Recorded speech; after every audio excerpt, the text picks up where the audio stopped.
Hi boys and girls, I just wanted to send you a little message to say I hope you're all well. Thank you for your engagement with my assembly last week. I really enjoyed seeing some of your pictures and your videos from being out walks in the area that I was out walking.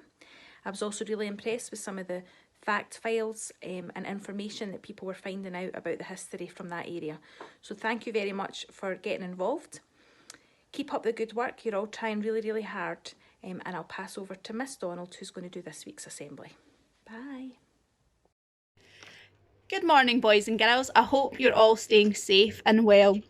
The school is feeling very empty without you boys and girls, and we're really missing you. We can't wait till we can all be together, back to normal in school. It's been another busy week for remote learning on Seesaw, and we have all been very impressed with all your hard work and dedication.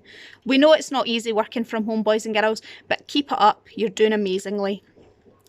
I've been really impressed to see all the hard work that's been going on in your Scotland topics, and was also impressed to see how many of you took on Mrs Jarvie's challenge. I've got another challenge for you this week. So last week you were looking at Bonnie Prince Charlie and the Jacobite Wars. But did you know that hundreds of years before those wars, a different war took place in Scotland? These were known as the Scottish Wars of Independence. They began in 1296 and ended in 1328. And two of the most famous leaders of these wars were known as William Wallace and Robert the Bruce. These two men led Scottish troops into battle against the English forces to try and gain independence from England to get a free Scotland. Many of these battles took place in central Scotland, and did you know that one of the battles actually took place in Falkirk? These battles are remembered today by heritage centres and monuments. That's where I'm going to take you today, so come join me.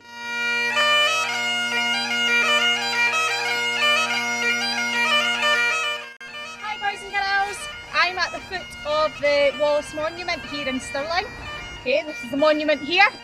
The monument stands on the hilltop the Abbey Craig, and it can be seen from miles around. So if you drive through to Stirling, once the restrictions are lifted, you'll be able to see the Wallace Monument.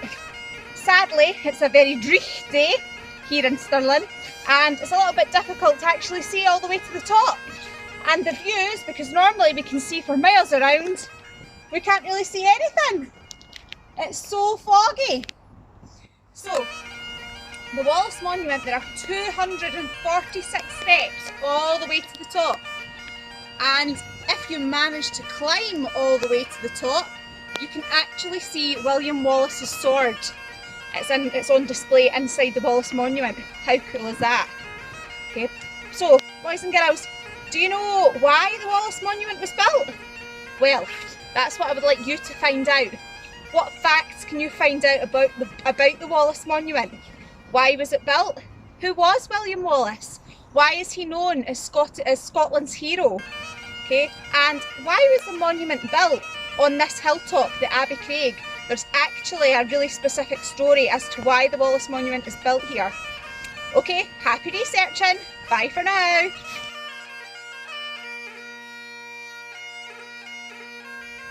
Hi boys and girls, I'm now at another historical site in Stirling. This is the Battle of Bannockburn Heritage Centre. Now, the battle itself didn't actually take place here. In fact, historians still aren't 100% sure exactly where the battle took place. And the reason for that is, well, there weren't any photographs back then, and also because the records that were kept weren't 100% accurate. So that's why historians aren't exactly sure where the battle took place. So, the Battle of Bannockburn took place in 1314, so over 700 years ago. And the Battle of Bannockburn is one of the most famous battles in the Scottish War of Independence, between the Scots and between the English. The statue behind me here is of King Robert the Bruce. King Robert the Bruce led the Scots to victory against the English at the Battle of Bannockburn, against really incredible odds. There was said to be 25,000 English troops and only 6,000 Scottish troops. So it's amazing that they won the battle. If you follow me around here, you can see this lovely monument, and right at the top here, you can actually see a replica of Bruce's battle axe. Isn't that pretty cool?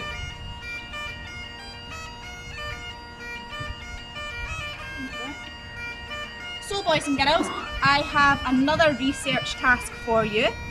Can you find out about the Battle of Bannockburn? So I've already told you it took place in 1314, but can you find out what tactics the Scots used? Again, 25,000 English against 6,000 Scottish. How on earth did they win the battle? What tactics did they use? Can you also find out about King Robert the Bruce? What kind of king was he? What can you find out about his life?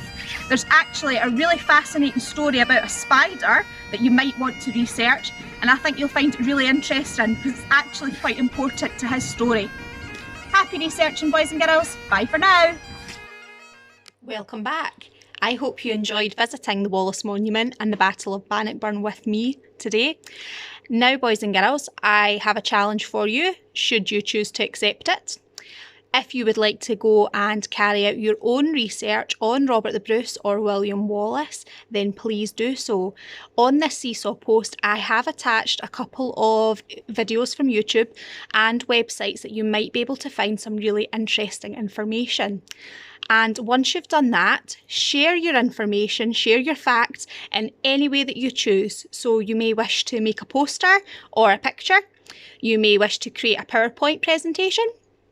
You may wish to take a video of yourself recalling some of the facts that you've learned. You can do anything you want, absolutely anything. I'm really interested to see who finds out the story about Robert the Bruce and the spider. Good luck, boys and girls. I can't wait to see what you come up with. Bye for now.